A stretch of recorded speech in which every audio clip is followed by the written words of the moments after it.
నమస్తే, welcome to RP7 TV news. వచ్చే parliament ఎన్నికల్లో కేంద్రంలో కాంగ్రెస్ పార్టీ అధికారం చేపడుతుందని టీపీసీసీ మాజీ ఆర్గనైజింగ్ కార్యదర్శి బొల్కల ప్రవీణ్ అన్నారు.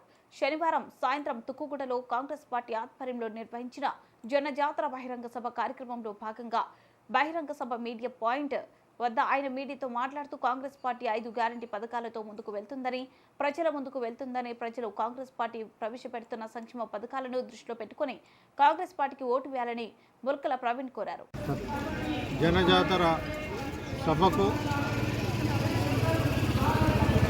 లక్షలాది జనము వాళ్ళ విచ్చేసి భారీ బహిరంగ సభను విజయవంతం చేసినటువంటి కార్యకర్తలకు మరి నాయకులకు అందరికీ ధన్యవాదాలు తెలియజేస్తూ మరి ఆనాడు ఇదే ప్రాంగణంలో 5 గ్యారెంటీల పథకాలను మరి అనౌన్స్ చేస్తూ మరి ఆ విజయాన్ని 100 రోజుల్లో మరి 5 పథకాలను 6 గ్యారెంటీల పథకాలను 5 గ్యారెంటీలుగా నెరవేర్చినటువంటి ముఖ్యమంత్రి శ్రీ రేవంత్ రెడ్డి గారికి మరి ధన్యవాదాలు. మరి ఈ యొక్క బహిరంగ సభలో కూడా మరి జరగబోయేటువంటి పార్లమెంటు దేశవ్యాప్తంగా జరగబోయేటువంటి పార్లమెంట్ ఎలక్షన్లో మరి రాహుల్ గాంధీ గారు, ప్రియాంక గాంధీ గారు ఇక్కడికి విచ్చేయడం జరుగుతుంది.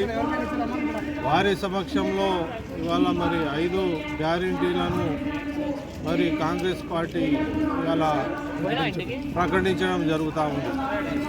మరి ఆ రోజు జరిగినటువంటి బహిరంగ సభనే ఒక విధమైనటువంటి మరి వాగ్దానాలతో కూడినటువంటి బహిరంగ సభ. అది విజయవంతం చేస్తున్నటువంటి క్రమం లోపటనే ఇవాళ కూడా మరి దేశవ్యాప్తంగా మరి 5 గ్యారెంటీలను ప్రకటించడం జరుగుతూ ఉంది. ఈ యొక్క సభ ప్రాంగణంలో తప్పకుండా ఆ గ్యారెంటీలను నెరవేర్చినటువంటి ప్రభుత్వము ఈ యొక్క గ్యారెంటీలను కూడా నెరవేరుస్తుందని చెప్పేసి మరి ప్రజలంతా కూడా అదేవిధంగా మరి ప్రజలంతా కూడా వచ్చినటువంటి ప్రజానికాన్ని కూడా మేము కోరుతా ఉన్నాం.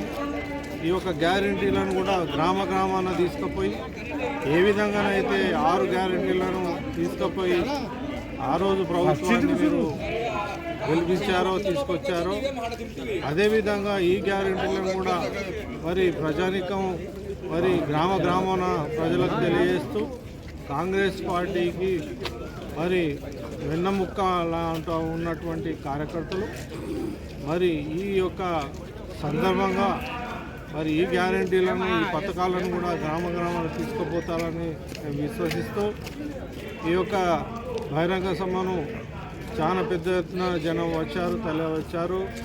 మరి రాష్ట్ర వ్యాప్తంగా వచ్చినటువంటి ఈ ప్రజానికానికి కూడా మరి ఎంతో కష్టపడి ఎంతో ఎండ ఉన్నప్పటికీ మరి అన్నీ భరించి కూడా మరి కార్యకర్తలు జనం వచ్చారు. మరి దీనికి సంకేతమే రాబోయే పార్లమెంట్లో 14-15 సీట్లు మరి గెలుచుకుంటామని చెప్పేసి మరి మేము తెలియజేస్తా ఉన్నాం.